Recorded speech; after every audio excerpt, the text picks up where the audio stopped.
Hello बेटा। So now pay attention. हम ये सेकेंड लेक्चर चालू कर रहे हैं अपना ऑन बेसिक अकाउंटिंग टर्म्स या बेसिक अकाउंटिंग टर्मिनोलॉजी। जैसा कि मैंने आपको फर्स्ट वीडियो में बताया था, इस वीडियो को भी सिर्फ वही लोग देखना पसंद करेंगे जो बिगिनर्स हैं, जो अभी नया नया अकाउंट सब्जेक्ट पढ़ना चालू कर रहे हैं, चाहे वो 11th क्लास के स्टूडेंट हो, एमबीए के स्टूडेंट हो या और किसी भी कोर्स के स्टूडेंट हो, अगर if they are new to the subject that is accounts. ठीक है, तो बेटा इस पर्टिकुलर लेक्चर में हम जो टॉपिक्स कवर करेंगे उसमें पहला टर्म जो है वो है बिजनेस एंटिटी। बिजनेस एंटिटी का मतलब क्या होता है उसे थोड़ा समझने की आप कोशिश करिए। Business enterprise is a separate identity apart from its owner. मतलब क्या है बेटा? सबसे ज्यादा इंपॉर्टेंट चीज जो किसी भी अकाउंट्स पढ़ने वाले स्टूडेंट को समझ में आना चाहिए वो ये है कि बिजनेस, हम ये सब्जेक्ट बिजनेस की अकाउंटिंग के लिए पढ़ रहे हैं। हम चाहें तो प्रोपराइटर के पर्सनल अकाउंट भी मेंटेन कर सकते हैं, बट सबसे पहले अकाउंट्स पढ़ते हैं जब आप, तो आपको एक चीज दिमाग में बिल्कुल क्लियर करनी है कि हम ये सब्जेक्ट बेसिकली बिजनेस की अकाउंटिंग करने के लिए पढ़ रहे हैं और बिजनेस को सेपरेट एंटिटी माना जाता है। इसे ही हम बिजनेस एंटिटी कॉन्सेप्ट बोलते हैं। तो फर्स्ट पॉइंट आपका क्या बता रहा है आपको कि business enterprise is a separate identity apart from its owner. Owner अलग है, बिजनेस अलग है। फर्स्ट जो आपने वीडियो अगर देखा होगा बेसिक अकाउंटिंग कॉन्सेप्ट का, तो उसमें मैंने आपको एक वर्ड बोला था कैपिटल, एक टर्म जो बहुत ज्यादा यूज होता है, और मैंने बोला था capital is considered as internal liability. ऐसा क्यों बोला था? क्योंकि हम बिजनेस के बिहाफ में सोचते हैं। तो जब हम बिजनेस के बिहाफ में सोचते हैं तो ओनर जो होता है वो बिजनेस के लिए एक इंटरनल लायबिलिटी है। बिजनेस ये मानता है कि ओनर ने जो भी पैसा इन्वेस्ट किया है वो कभी ना कभी बिजनेस वापस ओनर को लौटा देगा। ठीक है, तो फर्स्ट पॉइंट है कि business enterprise is a separate identity apart from its owner. Second देखिए, business entity concept helps keeping business affairs free from influence of personal affairs. Reason समझिए क्या है बेटा। अगर आप से फॉर एग्जांपल 20 लाख से बिजनेस स्टार्ट करते हैं, और जब आप बिजनेस स्टार्ट करते हैं तो बिजनेस के लिए आप एसेट्स वगैरह को परचेस करते हैं, बिजनेस के लिए आप एक्सपेंसेस करते हैं। आप कभी भी अपने पर्सनल एक्सपेंस बिजनेस में बुक मत करिए, मतलब रिकॉर्ड मत करिए। ये मेन चीज आपको समझना है। यहां पर लिखा है business affairs free from the influence of personal affairs. आपके जो पर्सनल ट्रांजैक्शंस होते हैं, पर्सनल जो लेन देन होते हैं, पर्सनल जो एक्सपेंसेस आप करते हैं इन योर इंडिविजुअल कैपेसिटी, हम एक प्रोपराइटर की बात कर रहे हैं, वो अलग हैं, वो बिजनेस में रिकॉर्ड नहीं होंगे। इसीलिए अपन ने फर्स्ट लेक्चर में ये पढ़ा था कि अगर प्रोपराइटर बिजनेस में से कुछ भी निकाल लेता है अपने पर्सनल यूज के लिए तो बिजनेस उसे ड्रॉइंग्स कहता है। ठीक है, तो बिजनेस अफेयर्स अलग रहेंगे, पर्सनल अफेयर्स अलग रहेंगे, और हमें हमेशा किसके बिहाफ में सोचना है? बिजनेस के। और जब हम ये वर्ड बोल रहे हैं कि बिजनेस अलग, प्रोपराइटर या ओनर अलग, इसका मतलब ही ये बिजनेस एंटिटी कॉन्सेप्ट के कारण है। ठीक है, थर्ड देखिए, ensures that business is liable to the owner for investment है made by him। यही हमने बेटा फर्स्ट लेक्चर के अंदर पढ़ा था, क्या कि ओनर बिजनेस में जो इन्वेस्टमेंट करता है, बिजनेस उसे कैपिटल बोलता है, और बिजनेस लायबल है। लायबल का मतलब है बिजनेस का ये दायित्व है कि वो कभी ना कभी इसे अपने ओनर को रीपे कर देगा। ठीक है, फोर्थ पॉइंट देखिए, owner invested capital and thus he has claim on the profit। Owner जो है उसने बिजनेस में क्या किया है बेटा? इन्वेस्टमेंट। ओनर ने बिजनेस में इन्वेस्टमेंट किया है।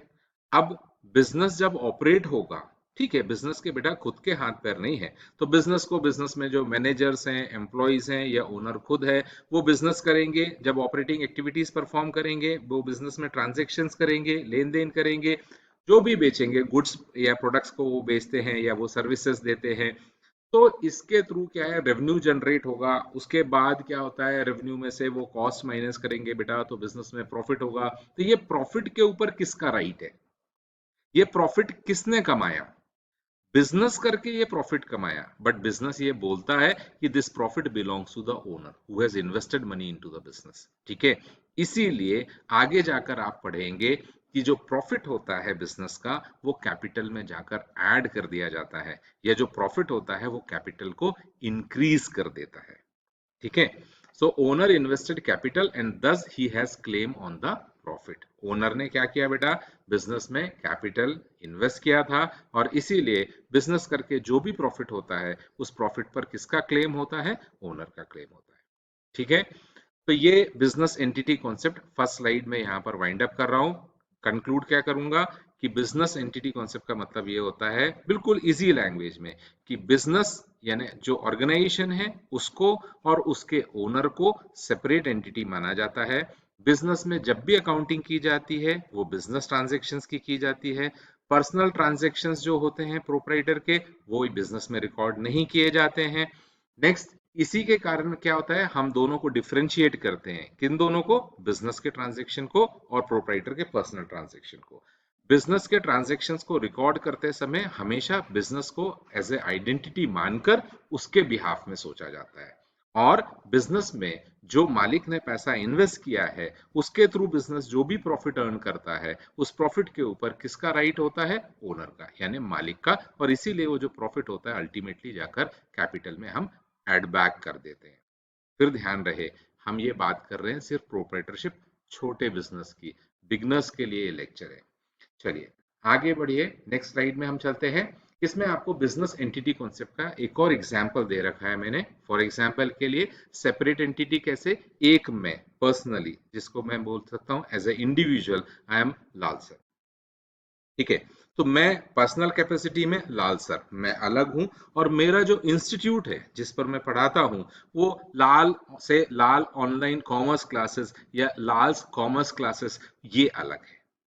ठीक है, तो अगर मुझसे कोई पूछेगा कि बच्चा कहाँ पर एडमिशन लेता है पढ़ने के लिए, आप क्या एडमिशन लेता है, मैं बोलूंगा ना, मैं अपने इंस्टीट्यूट में पढ़ाता हूं और बच्चा इंस्टीट्यूट में एडमिशन लेता है। इसका मतलब मैं अलग हूं और इंस्टीट्यूट क्या है, अलग है। सेम चीज आपको सोचना है हर किसी बिजनेस के बारे में कि भाई बिजनेस अलग है और उसका मालिक जो है अलग है। ये बिजनेस एंटिटी कॉन्सेप्ट का एक एग्जाम्पल होता है।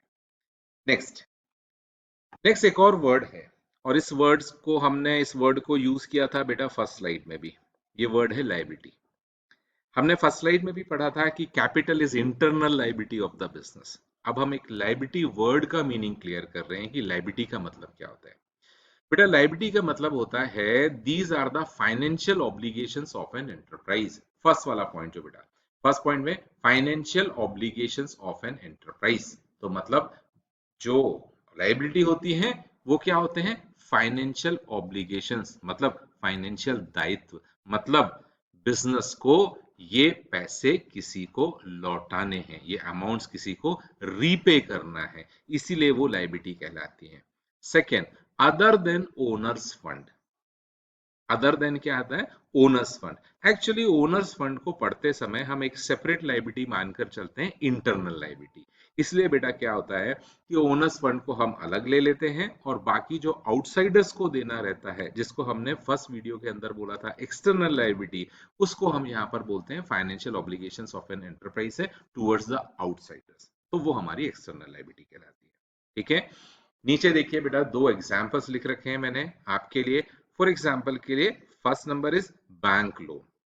अगर आप अपने बिजनेस को ऑपरेट करने के लिए, बिजनेस के लिए आप लॉन्ग टर्म के लिए एक लोन लेते हैं, मान लीजिए आप किसी फाइनेंशियल इंस्टीट्यूशन में, बैंक में जाकर अपने बिजनेस के लिए सपोज 20 लाख का लोन लेते हैं, से फॉर 5 इयर्स। अगर आपने 20 लाख का लोन ले लिया 5 साल के लिए, तो ये लोन आपको फ्यूचर में जाकर रीपे करना है, तो this is one of the example of liability. तो बैंक लोन क्या कहलाएगा, लायबिलिटी। क्यों कहलाएगा, क्योंकि बिजनेस को ये लोन कभी ना कभी रीपे करना है। सेकेंड एग्जांपल इसके अंदर एक और लिखा है बेटा मैंने, ट्रेड पेबल्स। ये ट्रेड पेबल टर्म जो है अकाउंटिंग टर्म, हम किसी दूसरे लेक्चर में समझाएंगे आपको। ठीक है, ट्रेड पेबल का मतलब क्या होता है, अभी सिर्फ आप इतना समझिए, ट्रेड पेबल का मतलब होता है बिजनेस की जो रूटीन ऑपरेटिंग एक्टिविटीज होती हैं उसमें बिजनेस ने जितना भी पेमेंट करना है किसी दूसरे को, एग्जाम्पल मैं आपको बता रहा हूं बेटा, क्रेडिट परचेज ऑफ गुड्स। अगर आप उधार में गुड्स परचेस करते हैं, मान लीजिए आप गुड्स जिससे भी खरीदते हैं से उसका नाम है एबीसी। अगर आप एबीसी से उधार में गुड्स खरीदेंगे तो एक बेटा टर्म्स ऑफ क्रेडिट होंगी, 2 महीना, 1.5 महीना, तो 15 दिन, कुछ भी होगा, ये आपके और उसके बीच में है। सेलर ने जब आपको गुड्स बेचे, आपने वो गुड्स परचेस किए ऑन क्रेडिट, तो उसका एक रीपेमेंट का टाइम होगा, से फॉर एग्जांपल 1 मंथ। इसका मतलब क्या होता है, 1 मंथ अभी तक तो आपको उसको पेमेंट करना नहीं है 1 महीने तक, तो 1 महीने तक आप उसका नाम लिख लेते हैं और उसको हम क्या डिफाइन करते हैं, सन्ड्री क्रेडिटर्स। ठीक है, वो बिजनेस का क्रेडिटर है।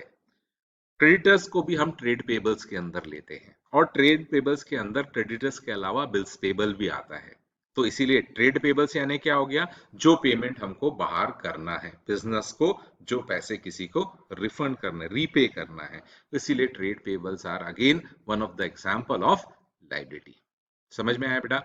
लायबिलिटी को हम क्लासीफाई बाद में करेंगे, किसी दूसरे वीडियो के अंदर हम इस लायबिलिटी वर्ड को बाइफरकेट करके भी पढ़ेंगे कि करंट लायबिलिटी क्या होता है, लॉन्ग टर्म लायबिलिटी क्या होता है, या नॉन करंट लायबिलिटी क्या होता है। अभी वो टाइम नहीं है, अभी हम सिर्फ, मैं आपसे बार बार बोल रहा हूँ कि बिगनर्स के लिए ये वीडियो लेक्चर है। आगे लायबिलिटी के बाद हम नेक्स्ट स्लाइड में चलते हैं, और नेक्स्ट स्लाइड में वर्ड है रेवेन्यू या इनकम। इसको भी बहुत अच्छे से समझिएगा बेटा, ठीक है? रेवेन्यू या इनकम क्या होता है, मैं आपको जानबूझकर ऐसे एग्जाम्पल लूंगा जो एग्जाम्पल मेरे से रिलेटेड है, ताकि वो आपको लॉन्ग टर्म में याद रहे। मैं पढ़ा रहा हूं, ये वीडियो लेक्चर आप फ्री देख रहे हैं। इन केस अगर ये वीडियो लेक्चर के लिए मैं आपसे चार्ज करने लगूं, मैं आपसे बोलूं कि ये वीडियो लेक्चर के लिए आपको एक सर्टेन सम मुझे पे करना है, कुछ भी हो, मान लीजिए 200 रुपए, इसका मतलब वो 200 रुपए मेरे लिए क्या कहलाएगा, रेवेन्यू। मतलब मेरे बिजनेस के लिए, मेरे मतलब मेरे पर्सनल के लिए नहीं, मैं जब भी बात कर रहा हूं अपने बिजनेस के पॉइंट ऑफ व्यू से बात कर रहा हूं। तो आपको हमेशा एक चीज को ध्यान रखना है, हम बिजनेस के पॉइंट ऑफ व्यू से बात करते हैं। अगर आप मॉर्निंग में सपोज किसी स्टेशनरी की दुकान में जाते हैं, वहां से स्टेशनरी खरीद कर लाते हैं, तो बेटा सामने वाले ने आपको स्टेशनरी बेची, और स्टेशनरी बेचकर उसने क्या जनरेट की, रेवेन्यू। अगर आप किसी किराने की दुकान पर जाते हैं, वहां से अपने बिजनेस के लिए कुछ किराना खरीद कर लेकर आए, आप में बोले बिजनेस के लिए किराना क्यों लेकर आएंगे, हम तो घर के लिए किराना लेकर आते हैं। ठीक है बेटा, अगर आपका रेस्टोरेंट होगा तो रेस्टोरेंट के केस में आपको क्या करना है, आपको रेस्टोरेंट के लिए तो सारी चीजें खरीदना है, वेजिटेबल्स आपको खरीदना है, फूड ग्रेन्स आपको खरीदना है, कुकिंग ऑयल जो एडिबल ऑयल है वो सब आपको खरीदना है। और जब आपको वो सारी चीजें खरीदना है तो वो आप खरीदेंगे, खरीदने के बाद क्या करेंगे, उनसे कुछ बनाएंगे, प्रोडक्ट बनाएंगे, उसको सेल करेंगे, और सेल करने से जो अमाउंट आपको रिसीव होगा या रिसीवेबल होगा, दैट इज रेवेन्यू। ठीक है, ये सबसे इजीएस्ट वे में आपको मैंने समझा दिया। अब देखिए फर्स्ट पॉइंट क्या लिखा है, it is gross inflow of cash.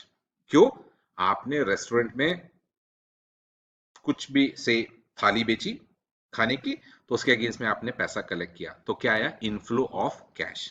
या फिर रिसीवेबल्स, रिसीवेबल्स का मतलब क्या होता है, जब आप उधार में बेचते हैं तो जिस आदमी से, जिस पर्सन से, जिस ऑर्गेनाइजेशन से आपको पैसे लेने हैं, उसे हम बोलते हैं रिसीवेबल्स। क्लियर कट है बेटा, रिसीवेबल्स यानी उनसे फ्यूचर में जाकर पैसा रिसीव होगा। ये कब होता है, ये क्यों होता है, अगर हम उधार में बेचते हैं तो इसके कारण क्या है, रिसीवेबल्स एग्जिस्टेंस में आते हैं। तो इसीलिए बोला है कि रेवेन्यू का मतलब होता है gross inflow of cash, receivables और अदर कंसीडरेशंस। क्यों बेटा पहले बार्टर सिस्टम भी तो चलता था ना, कभी कभी ऐसा भी तो हो सकता है ना कि आप अपने गुड्स बेचें और बदले में सामने वाले से कैश ना लेकर कुछ और ले लें। नेक्स्ट लिखा हुआ है, तो उसकी मॉनेटरी वैल्यू हम यहाँ पर कंसीडर कर लेंगे। नेक्स्ट लिखा हुआ है arising in ordinary course of business activity. ये बहुत इंपॉर्टेंट चीज है बेटा, ordinary course of business activity. For example के लिए मैं पढ़ा रहा हूं तो teaching is my ordinary course of business activity, जिसका जो काम होता है वो ordinary course of business activity है। नीचे देखिए फ्रॉम्स ब्लू स्ट्रिप में, फ्रॉम सेल ऑफ गुड्स है, माल बेचकर, गुड्स बेचकर, रेंडरिंग ऑफ सर्विसेज है, और use by other of enterprise के रिसोर्सेज, यानी बिजनेस एंटरप्राइज के अगर कोई रिसोर्सेज है उनको भी अगर कोई यूज कर रहा है, उसके थ्रू जो भी जनरेट होगा वो रेवेन्यू है। थैंक्स बेटा, thanks for watching this video है, और आप अपने कमेंट्स मुझे भेजिएगा।